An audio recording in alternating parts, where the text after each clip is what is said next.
Now don't switch off. You haven't seen this video before. Sure, you might have seen this build, but everything that you guys handily put in the comments of that video, well, that's why we're doing this video. In that first video, I made a big statement that I was going to solve your saw's biggest issue. And that biggest issue was twofold. One, the fence is too short on your saw. Two, there's not enough table depth on the infeed side. And I promise you, I'm not cross that you didn't like what I did. Because the comments that you left about my table saw extension weren't mean. They were really helpful. They offered me improvements that you've already done. And they got me thinking. Oh yes, and more than 10 of you said, this is not a contractor's saw. This is a job site saw. You're right. Anyway, back to what you made me do. This took 3 attempts. You had Mark 1 that was way too heavy, bent, and would cost a huge amount in plywood. Mark 2, the smaller version, still bent. Mark 3 was lighter, supported the wood at the back, was perfectly flat, and could support these rollers on the top, not to mention having sliders underneath and a nice slippy surface to run your wood against. I honestly thought that I'd smashed it with this, but you lot thought I can do better. And after reading the comments and doing a little bit of research, well, you're right. There were 3 major suggestions that you lot made. So let's take a look at them all. Very briefly, I want to give you one bit of information about this from the last video that you may not have seen. The total cost to build one of these, as per the last video, was £14. That's how much plywood's gone into the actual structure of this, not including the rollers that we stuck on it. So to make this, £14. But I heard you in the comments, this does take a lot of work. So let's look at the alternatives one at a time. Let's start simple with just a piece of wood. You could clamp a piece of wood long enough straight onto the fence and use that as your fence extension. But with each of these, to know what's right, we're going to have to look at the pros and cons. So let's start with the pros on this one. Whether you're using hardwood or a piece of plywood, chances are you've probably got some scrap piece that is lying around your workshop that you could use for this. Hardwood's going to be pricey, but plywood is certainly going to be cheaper than making this fence. And obviously it's going to be less work overall. But there are cons. Solid wood or hardwood is going to move. Whether you get it flat at the start, how do you know it's going to stay flat? And then there's plywood. Take a look in your plywood collection, and if you're lucky enough to have flat pieces, then you're good to go. I don't have any. Even if you laminate 2 pieces back to back and try and take the bow out, well, take a look at Mark 1 and 2 that I made. It's not easy. And something we'll touch on later on, these are slightly trickier to put accessories on. So if you want to use featherboards or if you want to use rollers like I've used, this is a little bit trickier. So let's have a look at solution 2. Option 2 is this, and I'll be completely honest with you, I hadn't even thought that this might be a solution. You could get a long spirit level and you could clamp it wide side down onto your fence and then you could run your wood along it. The pro straight away is that a lot of you will probably already have one of these. They're perfectly straight and they're light. I do have a couple of issues, as you may have expected. It's not going to be easy to put any of the under support on that I've got on my homemade fence, the bit that actually holds the wood and stops it from tipping off the table saw before you get to the table saw. And take it from me, if you have that kind of support and you've added it to your table, you'll know what I'm talking about. It's a game changer. It's pretty hard, if not impossible, to add any kind of accessories to your spirit level. And this is the thing that would be a deal breaker for me. It's pretty hard to find an area that would easily clamp this to the fence. But don't get me wrong, if you can make the wood or the spirit level work, you could stop the video right now. If you're perfectly content with your setup, you don't need to look at option 3. But I'm going to show you anyway. This is option 3, and it's a good one. This is aluminium extrusion. It comes in all sorts of shapes and sizes, and I actually managed to find a company in the UK, recommended by you guys, that cuts it to the length you need. I didn't know whether extending it higher than the fence and having a nice chunky piece would be more useful than having something that is the exact height of the fence and really slimline. Let me tell you what I've done. You see, the big one is 30mm by 120mm by 1 metre in length. I figured 1 metre would give me a little bit of extension over the front and a lot at the back of the table saw fence. So both of these are the same length, but this is only 20mm by 80mm, so it's much, much smaller. First conclusion, the big one is just too big. It's too heavy, it's too high, it weighs on the fence too much, and you don't need it. Not to mention, it's also quite a bit more expensive. This was around £25 before shipping. So everybody that posted this is a saver, it's not money-wise. But you were right on many levels. But let's very quickly do the pros and cons. This is light. It comes to you straight, but in just a couple of minutes I'm going to show you how straight. It's ready to go out the box, and if you start looking at the accessories that come with it, it's really versatile and you can add a lot of things to it. But it does have a few drawbacks. The first one obviously is going to be the price, because once you start buying the accessories, probably using this as a fence is going to come closer to £40. It's sharp where it's been cut, so it needs a little bit of filing. Sounds daft, but if you didn't know that and I haven't warned you about it, you might cut yourself. So I've warned you. And as you're going to see as we experiment with it and go a bit further into the adaptions, it's not actually that easy to clamp to your fence if you don't want the clamps exposed. This benefits from that thickness we talked about where you can clamp it from the inside.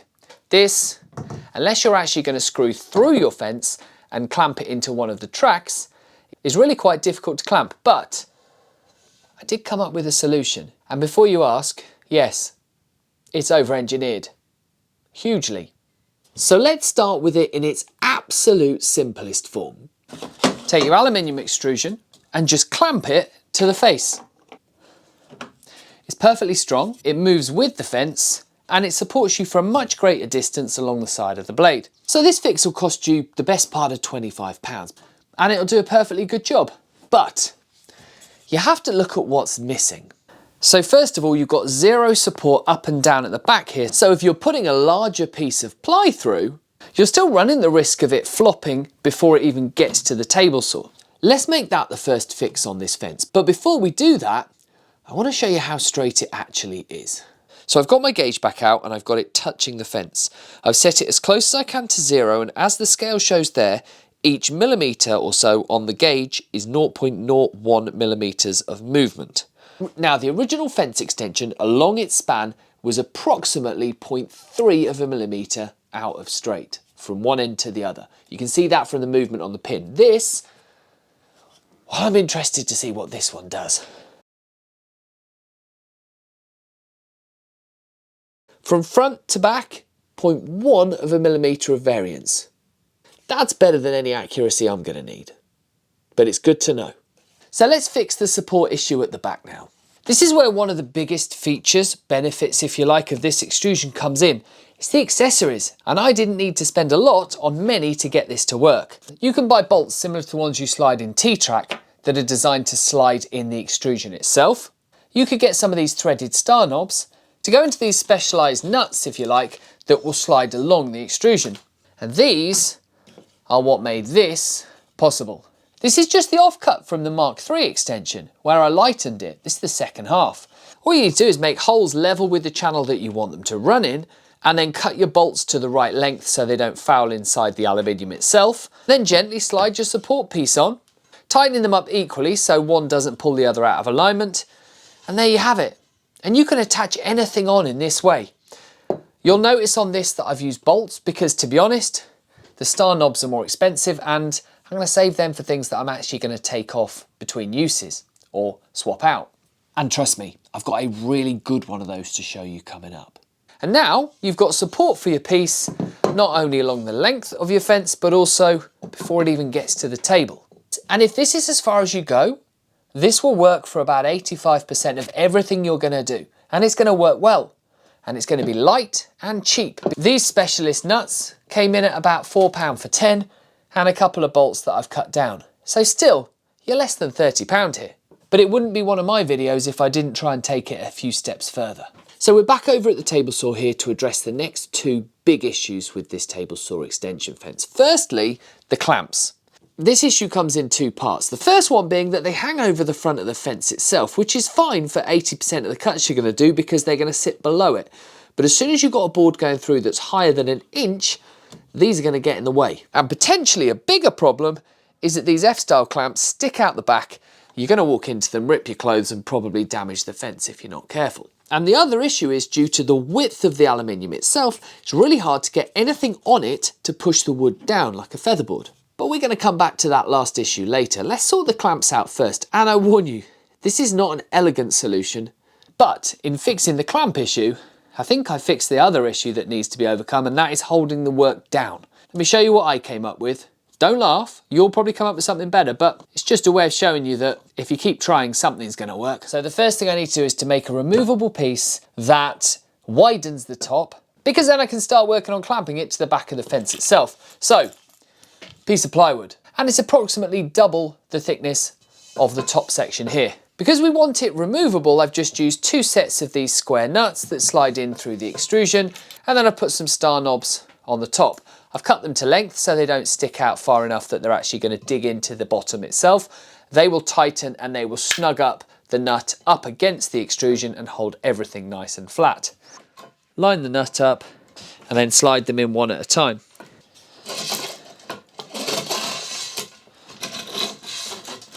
This near side edge here, which is the side that you'd run the wood down, I've made sure that that is flush. And then once you snug up these star knobs, it's not going anywhere. It's nice and locked down, but it's still removable. And in truth, this platform that you've just added onto the fence can be used for any of the accessories you want to bolt on. But it's still not enough to clamp from. You see, a lot of the issue here is actually the shape and the style of these clamps, because if I want to clamp it down below, I've got to be able to clamp an equal distance down on the front. So F-style clamps are useless. And I tried a huge amount of different ways to get this done. Well, this is the only way I could figure out it would work, but it didn't have an easy solution, because this will put the pressure against the back of the fence, but it needs to exert an equal amount of pressure above the fence to then pull it tight. So you're going to need 2 of these. These are just extension blocks with some spare T-track cut and routed into them. These are going to sit on top of your fence and they're going to equalize the pressure that you need to make these clamps work. And that way you can keep the entire face of this extension fence completely clear. And you haven't had to drill through your fence, which is the only other solution I could think of. All I've done is screw these little towers down through the plywood with a couple of long screws. Seems to hold them pretty tight though. Now I'm absolutely positive I don't need to tell you this is a bit of a clunky solution because, well, you can see it. However, sometimes the result is all that matters. And if it works, do you need to worry about what it looks like? Because with this, I can slide the clamp into the T-track, I can just tighten the clamp, and so long as it's giving pressure against the tower and pressure against the fence, it holds it snug. And most importantly, what it's doing is just freeing up all of this space. It's perfectly 90 degrees because it is snug against that fence and it's not going anywhere. But you've got all of this to build on. What I will say that is very lucky is that the aluminium extrusion is 1 millimeter smaller than the fence. So when you put something across the top that sits on the top of the fence, you don't have to worry about the extension rubbing on the table, which is just a happy bonus. But I'm not done there because I promised downward pressure. Option 1 is a featherboard.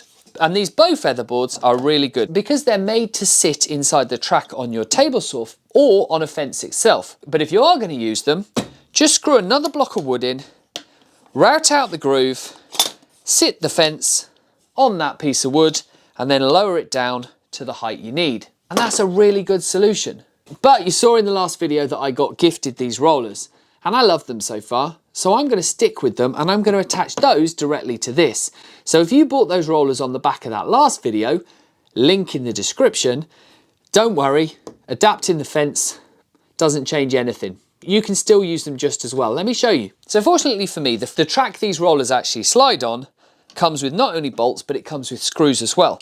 Now, if you've only used 1/2 inch ply like I have, for the top section here, you're going to need to pad it out with 1 layer of 1/4 inch ply.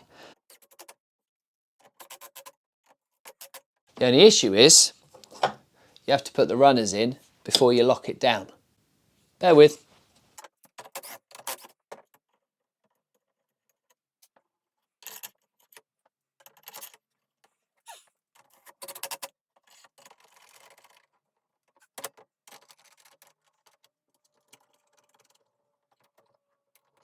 And that is your fence. That's the fence you guys told me to make, or well, something like this anyway.